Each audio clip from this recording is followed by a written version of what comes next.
Hello and welcome to today's episode of Confidently Outspoken. I'm your host, Siggy, and if you're out there looking to build confidence and improve yourself, go ahead and subscribe to this podcast. I publish these episodes every week so you can consistently get better and become the confident person you want to be. Do you ever grab your second coffee of the day and wonder to yourself, is this going to cause me anxiety or am I just going to shit my pants? And this is the exact thought that I had today before recording this podcast, going, I've already had one coffee. I don't need another one.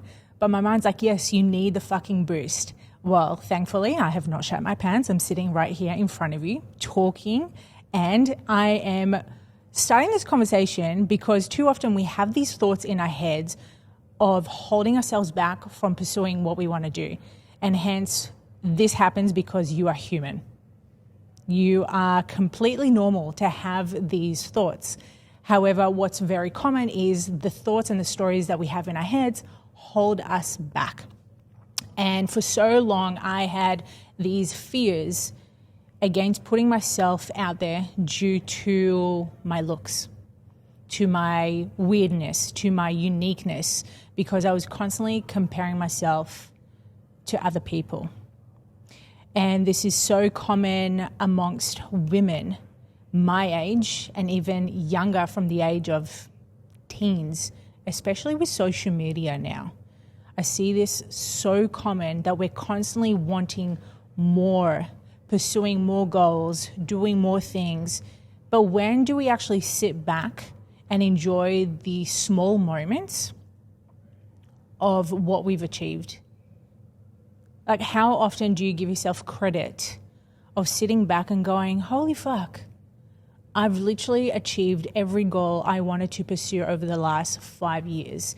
Yet sometimes we don't do that because we think it's not good enough, because we see Susie next door buying her next Mercedes, but you are here driving your Toyota Corolla. And mind you, there's nothing wrong with Toyota Corollas. I fucking love my little Toyota. Again, we need to understand why these thoughts and stories are coming up in our heads. And why I'm bringing this up is the comparison is so huge when it comes to body image. And as a body confidence coach, I was never confident or as confident as I am today with my own body, with my own mind, with my own life. Now, mind you, as a body confidence coach, I don't just flaunt my shit around. I still have those days where I wake up and I look in the mirror and going, oh, today's not a good day. And those are so normal. And I want you to sit back and realize, like, why are these thoughts coming up? Why are you looking at yourself in the mirror and putting yourself down? Is it an old story that you're telling yourself? Is it an experience that you had in the past that someone said, oh, your freckles are too much, or you have too much fat underneath your armpit? Fun fact about the armpit fat, so this little bit that just sits here is an extension of your fucking breast. And for so many years, I used to try and exercise and really focus on just that one area next to my armpit and breast to lose it. And obviously we know we cannot spot reduce when we're seeking body composition goals. So if you're one body checking yourself, negatively talking to yourself, sit back and ask yourself, why is this happening? Why am I so mean to myself?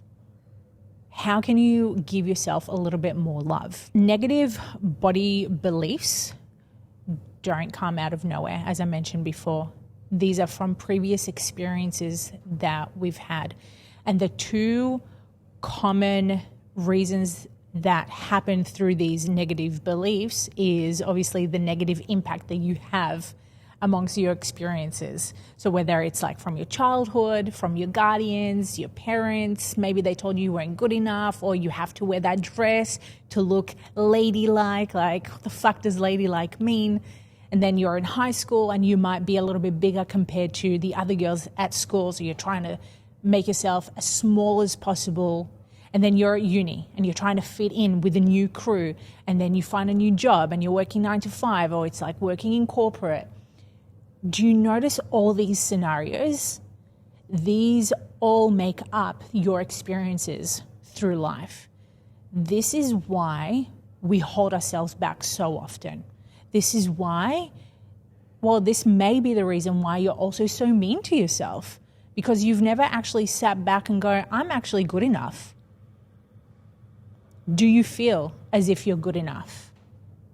I hope you do, because we're all uniquely different. And there are two negative beliefs around this, which puts you in a vicious cycle of emotional eating. And emotional eating is a byproduct of the stories and negative beliefs that we have in our minds. It's that mind-body connection. Two things come to mind today. Is the first one that perpetuates this negative cycle is body checking. And the next one is body avoidance. Body checking. You may be familiar with this, you may not. This is something that I had experienced in my early teens. I want to say maybe around like puberty, like 13, 14, 15. Body checking is an experience where you're constantly having to check every part of your body and dictating that it has to be small, or it's not toned enough, or it's not slim enough, or your thighs are touching, but you're wanting more of a thigh gap. And these all perpetuate from societal standards. And this goes back to like the 1940s, 1950s, where women were portrayed as to be slim, modern, quiet, and it's completely different now. Women these days are loud. They have the power to speak their minds. They have the power to wear whatever the fuck they want and start pleasing themselves in ways that do not have to be in the standard back then. And these come from old conditioning. So back to the body checking, ask yourself, where are you addressing yourself negatively? It can also come down to weighing yourself daily. Now, we're not talking so much about weight loss, because we know weighing yourself has a purpose when we're looking at losing weight. We're talking more about the negative aspect of it. So if you're weighing yourself constantly and you're trying to be a certain way just because society has told you, or you have this belief in your head that you need to be this way because you're happy, that is a factor of body checking.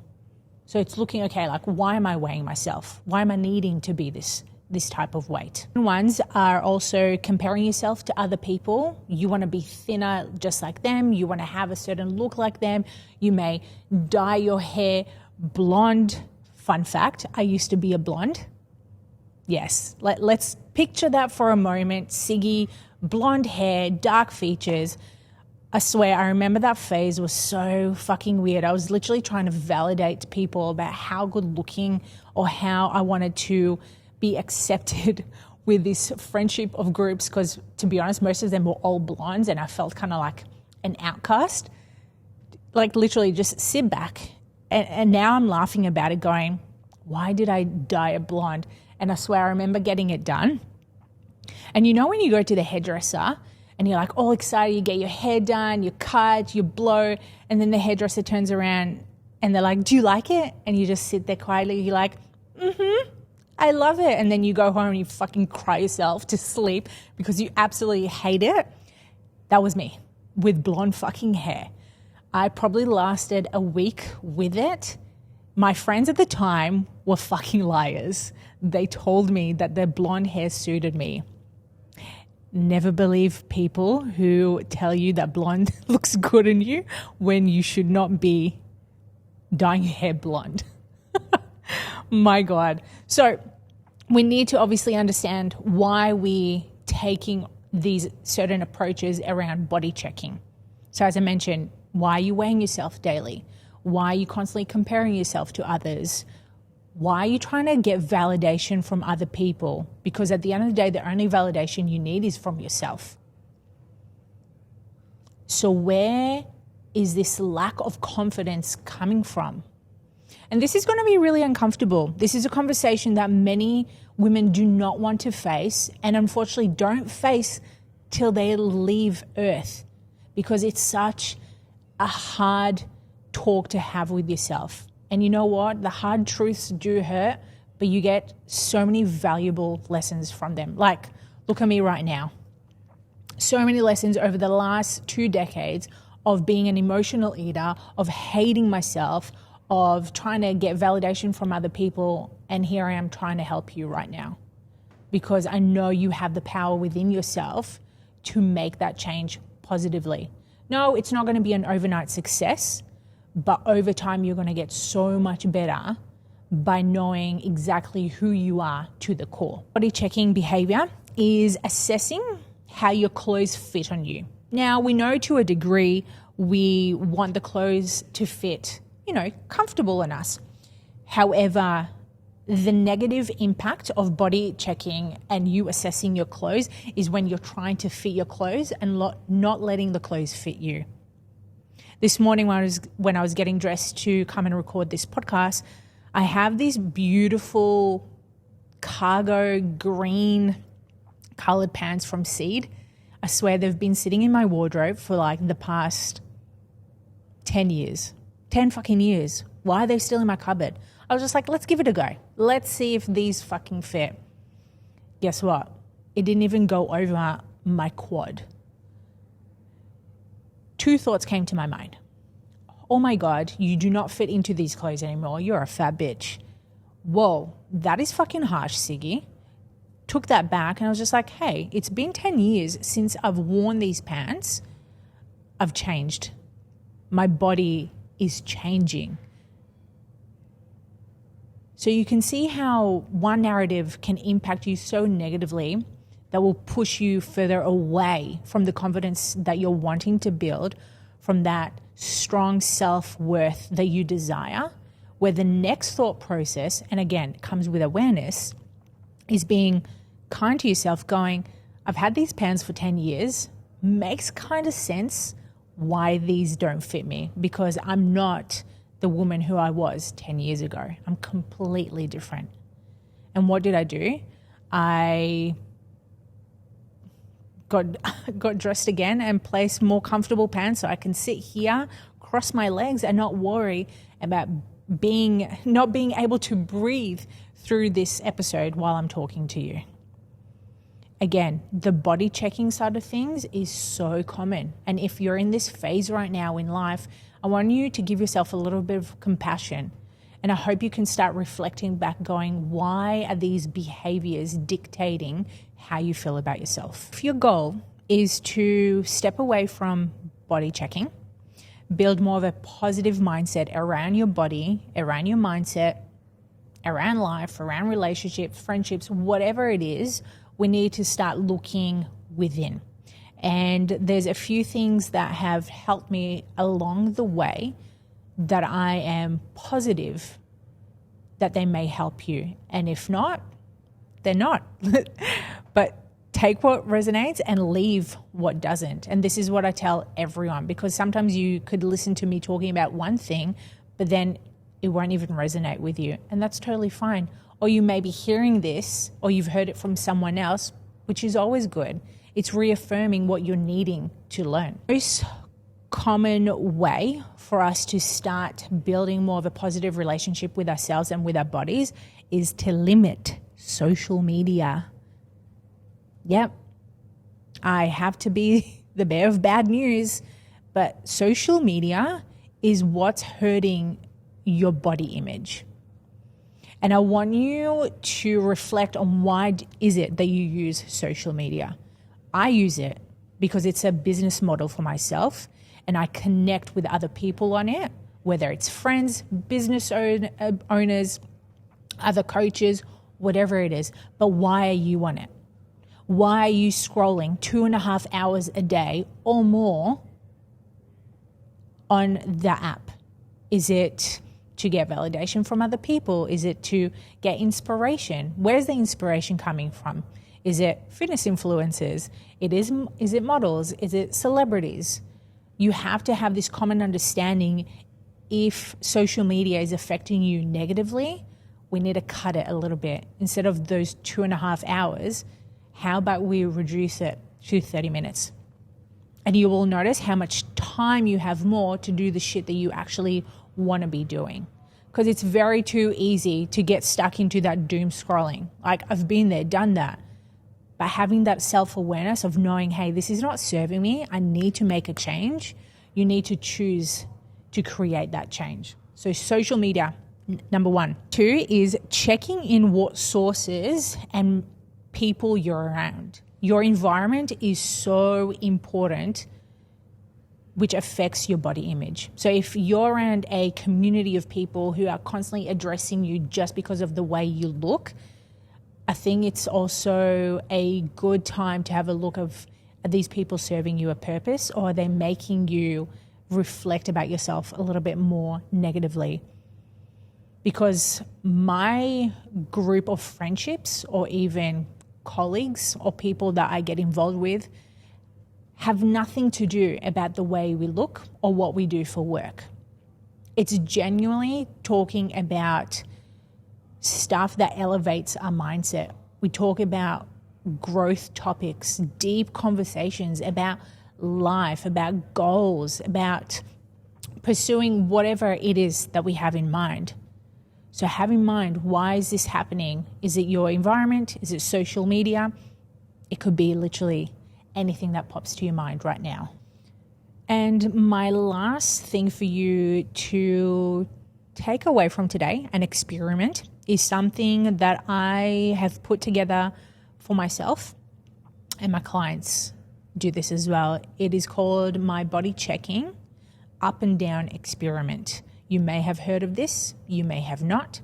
So when we're looking at the experiment of body checking, we want to understand what are your predictions on a daily basis around your body image. So as an example, let's say you wake up tomorrow morning and you look at yourself in the mirror and you're unsure about how you feel about yourself. I want you to ask yourself, when you look at yourself in the mirror, from a scale from 1 to 10, how do I feel about my body? 10 could be like the worst ever. You're like, I don't even want to look at myself. You're literally trying to avoid the fact that you've woken up looking the way you do. Write that down, going, why is it a 10? Why am I being so mean to myself? What is it that I'm not liking about my looks right now? Because again, like if you're predicting your value on just the way you look, that is something that needs to be checked up on. It's something for you to have a better understanding of why you value yourself so much on just the aesthetics side of things. We said if it's a 10, you feel absolutely terrible about your body, take some notes, journal about it, voice memo your best friend, get professional help around this, and diving a little bit deeper to have a better understanding. Now, let's say, tomorrow is a really shitty day, but the next day after that, you wake up and you're like, oh, I actually feel really great about myself. Cool. What made you feel great about yourself that day or that morning?